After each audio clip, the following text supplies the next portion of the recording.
Hey y'all, welcome back to the party. It's me, your girl, BrittReacts, and today we are reacting to Shane Gillis on the Revolutionary War. Let's see what he has to say.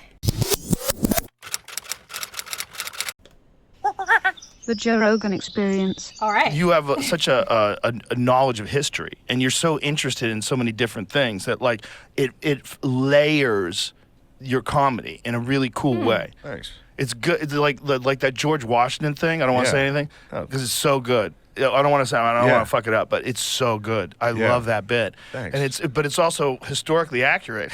It's fucking fun. It's fun shocking. because it's like it's engaging me and it's entertaining me. Yeah. Like it's engaging me. It's interesting. And it's also very funny. It never worked, and I remember it in Lancaster, Pennsylvania, where like one of the open. He literally looks like a frat boy right here. Like I didn't almost recognize him. Like he literally looks like a college kid. This is like fun stuff to learn, like interesting things. And I do think, a lot of times we, as humans, as society, I don't know, tend to put people in a box. So if your profession is a comedian or athlete or actor, to find out that this person has like other talents, interests, hobbies, I don't know why that's such a surprising thing to us. Because when you think about it, for someone to be great at something,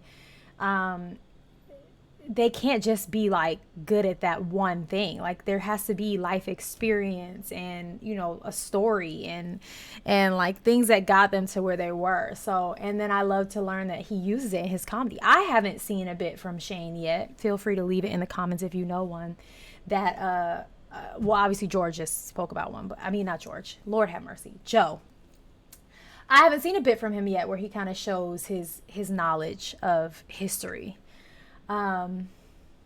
So yeah, let me know in the comments if there's one I should watch where he kind of displays his knowledge. I'd love to hear about it.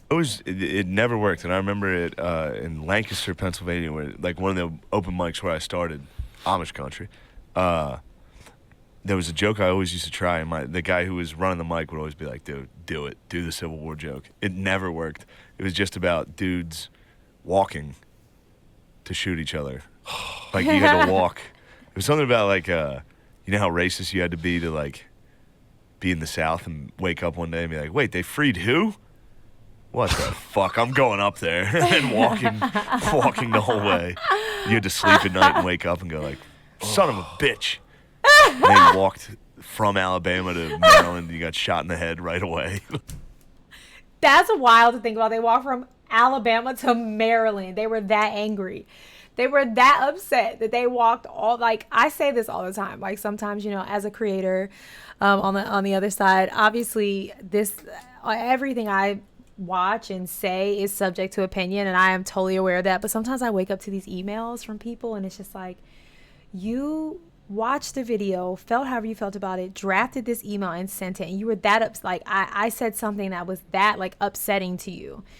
It's typically the negative ones that feel like, wow, like, all right, I mean, I guess it's the same kind of thing. It's like you felt that upset that you woke up and you walked 18 states north just to get popped off. Things like that are hilarious to me. They honestly are. Like whenever I receive stuff like that, it makes me laugh. I'm just like, all right, I mean, to each his own. I would never get up and walk to Maryland because I was upset about something, but hey, do you, boo? And they walked from Alabama to Maryland and you got shot in the head right away. Who had that great joke about that? Where they'll tell you the Civil War wasn't about slavery. It was about economics. Like, yeah, you didn't want to pay the help. Whose joke is that? I don't know. Somebody has that joke. I don't know. People try to act like the Civil War wasn't Is it Bill Maher? Maybe. It might be Bill Maher. It's someone good. But I always wanted to do a joke about because the brigade, like your company, whatever your group was, because they were all from the same town. Yeah. So your division or fucking your brigade would be from your town. All right. So you never left your town. So your brigade back then was everybody you grew up with, every dude, your son, your brother, your uncle, and your dad. You're all fucking together, and you're marching shoulder to shoulder, and you watch your fucking dad get his head ripped off by a cannonball. You just got to keep being like, oh fuck. Whoa, Yeah, fuck, yeah. a cannonball hit your dad in the head. You knew who was getting shot. Oh, my God. Yeah. Dude. That's brutal. Yeah. Can you fucking I don't know why that's funny. imagine? I don't know why that's funny. Yeah. How about the trench warfare of World War I? Started in the Civil War. Siege of Vicksburg, I think. That's Dang, when we started he's trench smart. warfare. Started, yeah. They say the Civil War in America was like the first modern war. This is the revolution. I like enjoyed social studies. That's what they called it where I grew up. I enjoyed social studies, but I feel like I just didn't retain any of the information. Like it was always super interesting to me. I did well in the class, every class that I took, but like I didn't retain it. So it does blow my mind when people can just like give you facts of like the name of the battle, the location, the year. Like it blows my mind just because I'm just like, how do you retain that? Good for you. Say the Civil War in America was like the first modern war. They're This is showing revolutionary, something on the dudes. Just screen. getting so popped. horrible. Look at this, walking towards each other like the stupidest way to do it ever. Can you imagine that people did this for some? Oh God! Oh God! I don't care Hit to know in the what that face with a was. cannonball. Now the Patriots roughly based off of I think his name is Francis Marion, the Swamp Fox, and he was kind of an originator of guerrilla warfare because they were like we can't stand and fight the British. God damn. We're gonna have to shoot them and run, which is pretty funny. How crazy are the British? Just gonna come over here and start marching. Yeah, we're gonna walk with right a at big you. white stripe on your chest. Red jackets. It's 100% a target. Yeah. Red and white is what you use for archery Yeah. targets. Yeah, they had to change. They had to That's so change. dumb. That's so dumb. Once rifling took over, they had to be like, all right, we gotta switch our uniforms. Isn't that amazing, though, that you had to think of how much the British Army conquered in the world. Everybody. Like, everybody. And imagine that their decision to fight was this one. I just recently watched, I want to say it was on the flight, a documentary on Queen Elizabeth and learned, which I probably learned in school, but again, didn't retain it, just how much of the world she colonized, like in her reign.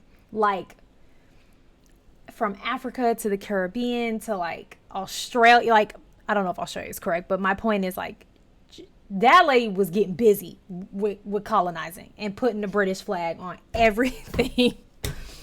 It was just like so eye-opening to me. So to hear them say like the British came and whoo, it's true. That's really crazy. I don't want to see any of the whatever they were looking at must have been super gory for Joe to be like, whoa. Everybody. And imagine that their decision to fight was this way. Right. Like how? How did you get from like the Mongols to Yeah. that? How does that happen in 1,000 years? I Like, guess- the Mongols had all these crazy tactics. They would starve people Joe out, seems lock to them know a in their lot. cities. Yeah. They would wait them out slowly. You get artillery and guns, you can just, especially that's But this is crazy. that's just running it down your throat, dude. It's like we're gonna walk at you. But I just can't imagine that someone wouldn't say, "Hey, isn't there a fucking better way to fight these people? Yeah, like what are we doing? Let's get behind a tree Yeah, oh, and this then is so- shoot them. I can't even watch this, dude. I can't believe people did that. Yeah. That's what's it's so crazy. It's like, how did they survive to become that silly? Like, that's a silly way to fight a war, right? So how did they survive with those strategies? How were they dominant with those strategies? Because they're the only ones with. Right. Well, most of them are colonies, where the other guys they have fucking cowhide shields Right. and spears like the Zulu. And so they were the only ones with Yeah, muskets? you have fucking guns. You're gonna win.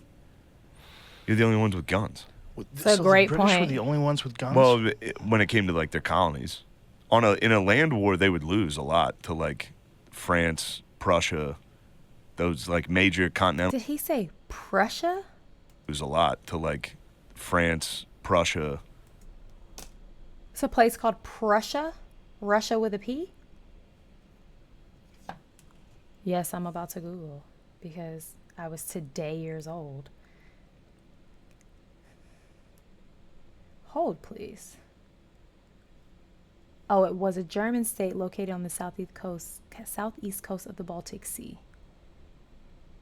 It formed the German Empire when it united the German states. So it's no longer.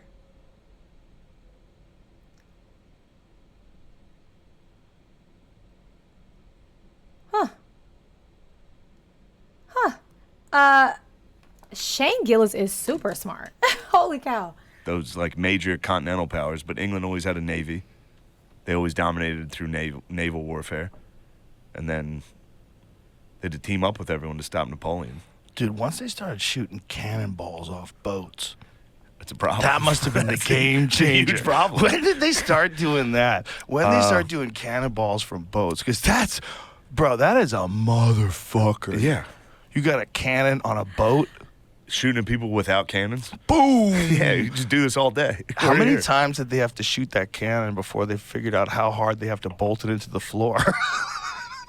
A lot. That thing shot out the other side of the boat. You got a floating Yeah. wooden thing with this giant iron tube on it that has explosions go off on it. And just 4 poor guys from Manchester operating it. 4 poor guys from Manchester. That's a way to put it. What's going on right now? Sorry, my computer's wigging out again. Anyway, I learned a lot just now in that 6 minutes. And I really would love now for y'all to tell me what bits I need to watch where he talks about history, because I need to see it now in comedic form. This was super informative and educational and still funny at some points. And I mean, when you really stop to think about it, it's quite sad to think about these poor, small little villages and nations and countries that were taken over by cannons and rifles, and all they had were, you know, their handmade weapons. Like, they obviously never stood a chance, all for the name of land and power. But I digress, and let me know what I need to watch next, and have the day you deserve. Peace.